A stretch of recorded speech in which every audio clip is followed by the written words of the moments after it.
For visitors to Xinjiang, gates are barred, entrances are blocked, and surveillance is total, as we haven't been able to get much closer. But there are still faint traces to be found. Oh yeah, look at that. Potential evidence for what critics say is cultural genocide, something China denies. There's a few more of them than there are of us, so we're stopping here. This is a place where the dead are paved over, and the living are equally silent. Mergaba fled China with her family in 2016. They were from Hotan, and her grandfather was buried in a cemetery there. Bazıları dümdüz olarak yerin dine yatırıyordu ölüleri. Bazılarında kubbeleri vardı falan filan. Mazarda ağaçlar vardı. Yazın çiçekler koyuluyordu falan filan, öyle hatırlıyorum. She asked us to see what had happened to the cemetery. Da onun gidebileceği yerlerde belki. Sınırlıdır. Her yere gidemez olabilir. Ama çok dikkat etmesi gerekiyor bence. Herkese karşılaştığı her insana, her yere. Some of it is obvious. A vast, recently expanded prison complex, visible from the air as we flew over Xinjiang. And in Hotan, there is the predictable government escort. Up to 5 cars followed us during our visit. Tawazim Cemetery, where Mergaba's grandfather was buried. To begin with, we weren't sure we even had the right place. There was simply nothing here. So Mergaba talked about this cemetery as being full of tombs, ornaments, all sorts of decorations, people coming here and bringing flowers. So a very busy place. And if you look at it now, there's none of that left. It's all been completely erased. But I was wrong.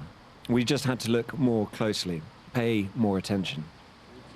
We found the wrecked wooden structure of a grave marking, pummeled into the earth.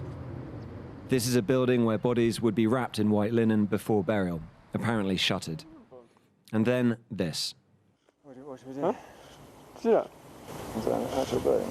The man who said he owned the plot stopped us from going further. Oh yeah, look at that. That is actually a graveyard. In the ground, bleach white, a bone. 6 different experts who looked at this image have told us it is most likely a human bone, the thigh bone of a child.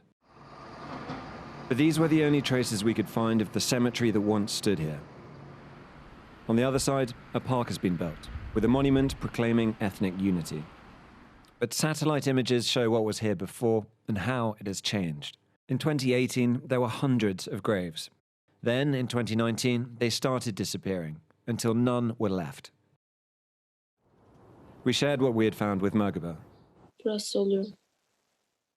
Bence içinden yani içindekileri almışlar, taşımışlardır ya atmışlardır belki.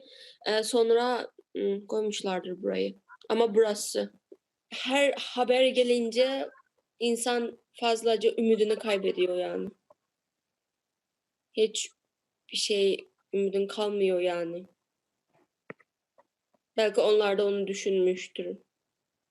The cemetery is not a one-off, but part of a program. We worked with experts to understand satellite images of the city. The changes they show are stark. Another cemetery, much bigger, called Sultanim, has been paved over and turned into a car park. The tall Islamic-style tower on the town bazaar in the center of the city has been taken down, and a mosque has also been bulldozed. The site is now in use again, converted into another car park. On the ground, the effect is even more severe. This was what the Hiktar Mosque looked like, and this is now. The destruction of Sultan Cemetery is even more vivid. A void carved out of the old heart of the city. Chinese state media has said that the cemetery has been moved to the outskirts of town. This is what's left of Sultanim Cemetery, and this is as close as we can get. As you can see, it's a huge construction site. We can't get down to where the graves used to be, but you can see the same buildings in the background here, and they're digging very deep foundations. The rest of the cemetery over here has been turned into a car park for a nearby hospital. This was once a very, very important place, and simply there is no trace left. On religious sites are framed as a way to reduce extremism, despite the fact that these sites tend to be sort of very ordinary parts of the local community and local tradition. But taken all together, what it looks like is an attempt to completely re-engineer Uyghur culture. There was one more religious site we wanted to visit, a shrine in the desert that usually, at this time of year, attracts hundreds of pilgrims. We found multiple entryways blocked. We've got our 3 friends watching us. We haven't been able to get much closer, so we're just going to go about 2.5 kilometers on foot and see if we can get to this shrine. The shrine is also a tomb of one of the earliest Muslims to arrive in the Hotan region, a symbolic ancestor of the Uyghur people. Even in the desert, though, we were not alone. We were being tracked, but we pressed on. At this stage, we're about 200 meters from the shrine. The Chinese government says it welcomes journalists to Xinjiang. So much for the welcome. There's a few more of them than there are of us, so we're stopping here, going back another 2 kilometers. We don't know. Ready, wearing my mask. 已经戴口罩。为什么我们不可以去那个地方？你们是谁？ We asked the Chinese government for a response to our questions, but did not receive a reply ahead of broadcast. At a news conference in March in Beijing, a spokesperson for the Xinjiang government said, "The Constitution of the People's Republic of China stipulates that Chinese citizens enjoy the rights to have religious belief.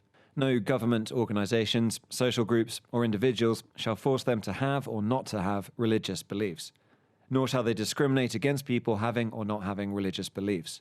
All legitimate religious activities are protected by the country." For Uyghurs themselves, it is simply another blow upon blow, with so many already endured. Biz yani eslimizi duyabiliriz yani. Oraya bakınca biz kimiz, aslında böyle yaşıyorduk falan. Yani anılarımızı hatırlayabiliriz. Belki onları silmekle bizim anılarımızı bile silmek istiyordur. Memory, for now, still endures, but it is under attack in Xinjiang. Tom Cheshire, Sky News, Hotan.